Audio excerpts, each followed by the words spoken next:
मनोज यादव जी, क्यों आपको यह लगता है कि अब इस मामले में अगर जो मुख्य आरोपी था आशीष मिश्र, उसकी गिरफ्तारी भी हो गई है, अब पुलिस विवेचना कर रही है, न्यायिक जांच भी जो है वो इस मामले में उसके आदेश दिए गए हैं रिटायर्ड जस्टिस की अध्यक्षता में, उसके बावजूद भी भरोसा क्यों नहीं हो रहा आपको कि इस मामले में न्याय मिलेगा पीड़ितों को?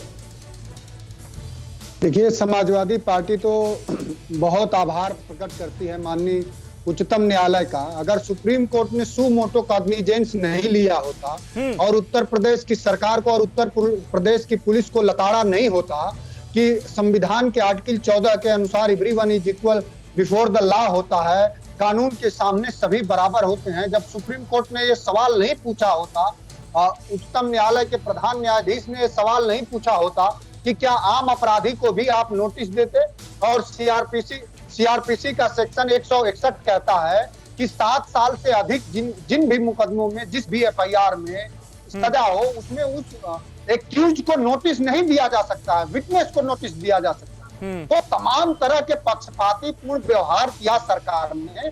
जब उच्चतम न्यायालय ने डांट लगाई तब सरकार ले जाकर के वहां नोटिस शामिल की है, और किस तरह का ट्रीटमेंट हुआ है। तो कहीं भी योगी सरकार या देश की सरकार ये नैतिकता के आधार पर एकदम, अब उसको क्या कहा जाए, वो सब नहीं, तो आप गिरफ्तारी के बाद तो संतुष्ट है ना?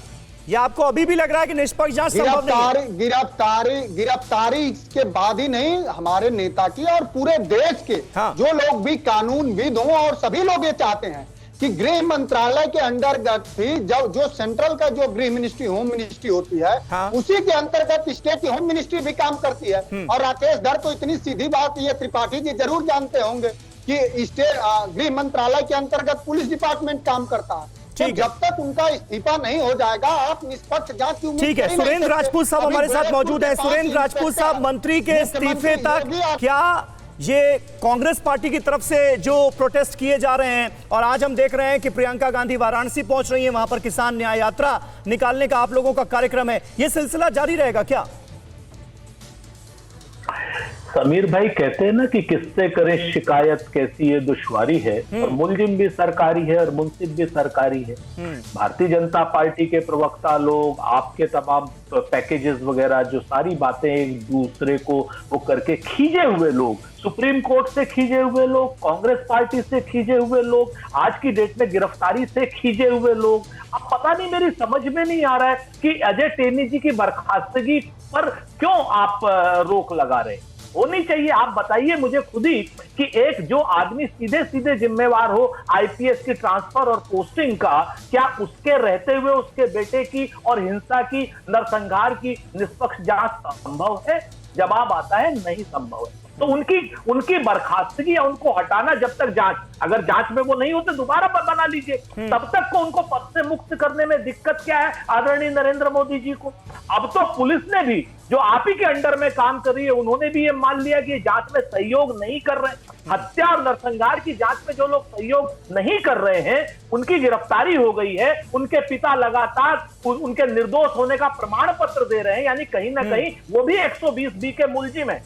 तो अगर वो है तो उनको पदमुक्त क्यों नहीं किया जा रहा है? क्योंकि जब तक वो पदमुक्त नहीं होंगे तब तक निष्पक्ष जांच किसी सूरत में। ठीक है, हमारे साथ AK जैन साहब मौजूद हैं। जैन साहब, आप अपने एक्सपीरियंस से बता सकते हैं कि जब मामला इतना हाई प्रोफाइल हो और मंत्री के बेटे से जुड़ा हुआ मामला हो, तो क्या वाकई पुलिस पर दबाव रहता है, और वो दबाव कहीं ना कहीं इन्वेस्टिगेशन को प्रभावित करता है?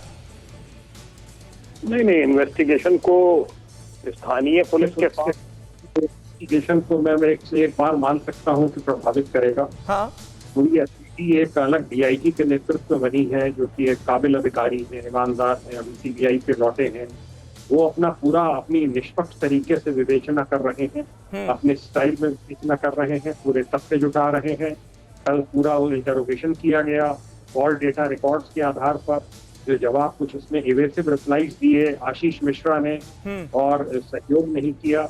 गिरफ्तारी की गई है, पुलिस कस्टडी रिमांड नियम का मांगा गया है। ये बिल्कुल सही दिशा में तफ्तीश हो रही है, और मैं समझता हूँ सारे मुलजिम अकाउंट फॉर होने चाहिए, न सिर्फ इनके। ठीक है, आपको लगता है कि तफ्तीश जो है वो बिल्कुल सही दिशा में चल रही है और इससे पीड़ितों को न्याय जल्द से जल्द मिलेगा।